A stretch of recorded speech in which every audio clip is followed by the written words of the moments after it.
In 1632, a young artist named Rembrandt van Rijn unveiled a painting that would secure his place in artistic canon. The anatomy lesson of Dr. Nicolaes Tulp.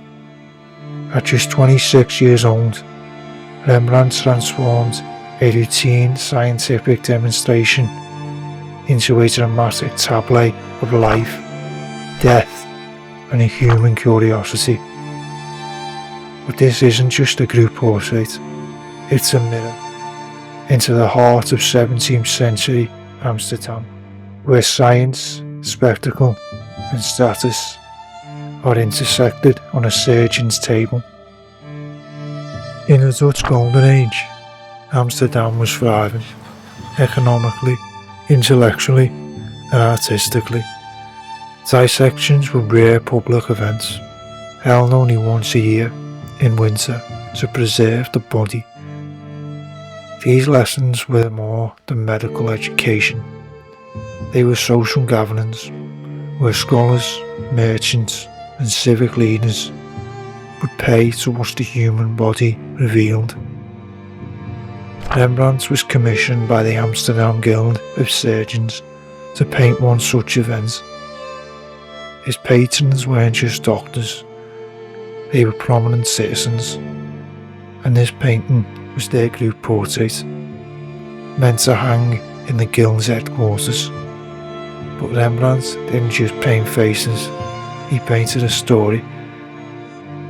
At the centre of the scene is Dr. Nicolaes Tulp, demonstratively explaining the tendons of the cavalier's left arm. The corpse, pale and oddly luminous, lies sprawled on the table. His name, Aris Kint, a convicted criminal, executed earlier that day.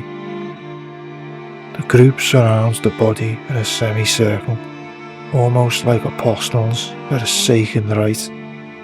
Rembrandt breaks from artistic tradition here.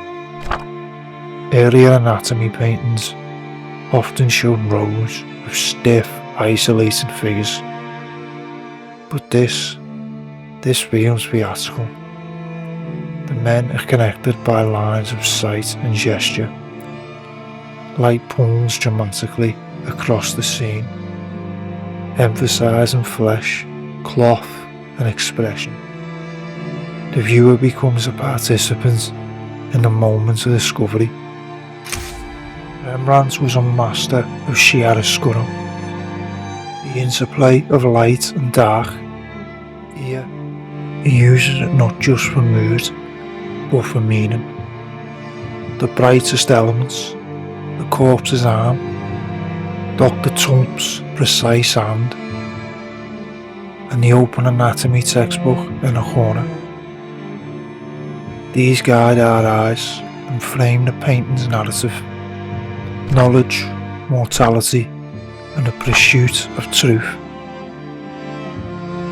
And yet the most haunting figure is the dead man, Aris Kint. Once a living person, is now both subject and object.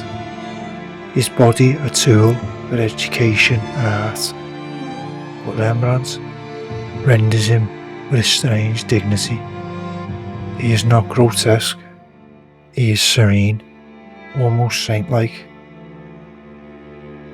There's an unsettling duality here, the celebration of knowledge built upon the body of a criminal.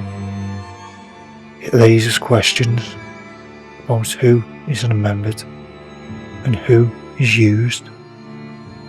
Rembrandt doesn't moralise, but he doesn't look away either. Almost 4 centuries later, the anatomy lesson still grips viewers. It's taught in art schools, analysed in philosophy courses, and referenced in pop culture.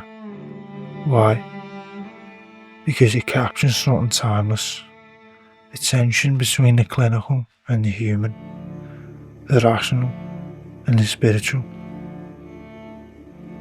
Rembrandt didn't just paint a dissection, he dissected his own society, its values, its heretics, its hunger for progress, and in doing so, He made the invisible visible.